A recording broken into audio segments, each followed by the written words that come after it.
പുനർജനി പദ്ധതിയിൽ വി.ഡി. സതീശനെ മണപ്പാട്ട് ഫൗണ്ടേഷനുമായുള്ള ബന്ധത്തിൽ സംശയം. സതീശന്റെ വിദേശയാത്രയുടെ ചെലവ് വഹിച്ചത് ഫൗണ്ടേഷൻ എന്നും കണ്ടെത്തൽ. വിജിലൻസ് ഡയറക്ടറുടെ റിപ്പോർട്ടിന്റെ കൂടുതൽ വിശദാംശങ്ങൾ പുറത്ത്. വിദേശ പണം കൈകാര്യം ചെയ്യാൻ പ്രത്യേക അക്കൗണ്ട് തുടങ്ങിയെന്നും വിജിലൻസ് സ്ഥിരീകരിച്ചു. പ്രതിപക്ഷ നേതാവ് വി.ഡി. സതീശനും മണപ്പാട്ട് ഫൗണ്ടേഷനും തമ്മിലുള്ള ബന്ധത്തിൽ സംശയമുണ്ടെന്ന് വിജിലൻസ്. പുനർജനി പദ്ധതിക്കായി മണപ്പാട്ട് ഫൗണ്ടേഷൻ ഒരു ബാങ്ക് അക്കൗണ്ട് തുറക്കുകയും 27/11/2018 മുതൽ 8/3/2022 വരെ ആ അക്കൗണ്ടിലൂടെ വിനിമയം നടത്തുകയും ചെയ്തിട്ടുണ്ട്. ലഭ്യമായ രേഖകളുടെയും വിവരങ്ങളുടെയും അടിസ്ഥാനത്തിൽ പുനർജനി പദ്ധതിക്കായി 1,27,33,545.24 രൂപ പിരിച്ചെടുത്തു. പുനർജനി സ്പെഷ്യൽ അക്കൗണ്ട് വഴിയും മണപ്പാട്ട് ഫൗണ്ടേഷന്റെ FCRA കറന്റ് അക്കൗണ്ട് വഴിയും ആണ് പണം സ്വരൂപിച്ചതെന്നാണ് വിജിലൻസിന്റെ കണ്ടെത്തൽ.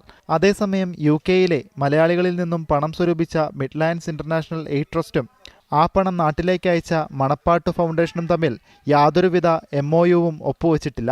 സാധാരണഗതിയിൽ NGOകൾ തമ്മിൽ ഇത്തരം ഇടപാടുകൾ MOU ഒപ്പുവയ്ക്കാറുണ്ട്. ഒമാൻ എയർവേസ് നൽകിയ കോംപ്ലിമെന്ററി ടിക്കറ്റ് ഉപയോഗിച്ചാണ് വി.ഡി. സതീശൻ UK-യിലേക്ക് പോയതും തിരികെ വന്നതും. മണപ്പാട്ട് ഫൗണ്ടേഷൻ ചെയർമാൻ അമീർ അഹമ്മദാണ് സതീശന് വേണ്ടി കോംപ്ലിമെന്ററി ടിക്കറ്റ് തരപ്പെടുത്തിയത്. ഈ ടിക്കറ്റിന് ടാക്സ് അടച്ചിരിക്കുന്നത് മണപ്പാട്ട് ഫൗണ്ടേഷനാണ്. വി.ഡി. സതീശന്റെ UK-യിലെ താമസ സൗകര്യവും മറ്റു ചെലവുകളും വഹിച്ചത് മണപ്പാട്ട് ഫൗണ്ടേഷനാണെന്ന് ചെയർമാൻ അമീർ അഹമ്മദ് വിജിലൻസിനോട് വ്യക്തമാക്കിയിട്ടുണ്ട്. UK യാത്രയ്ക്ക് പിന്നിൽ മണപ്പാട്ട് ഫൗണ്ടേഷൻ ചെയർമാൻ അമീർ അഹമ്മദും വി.ഡി. സതീശനും തമ്മിലുള്ള അവിശുദ്ധ കൂട്ടുകെട്ടും ഗൂഢാലോചനയും നടന്നുവെന്നാണ് വിജിലൻസ് സംശയിക്കുന്നത്. ജനം, തിരുവനന്തപുരം.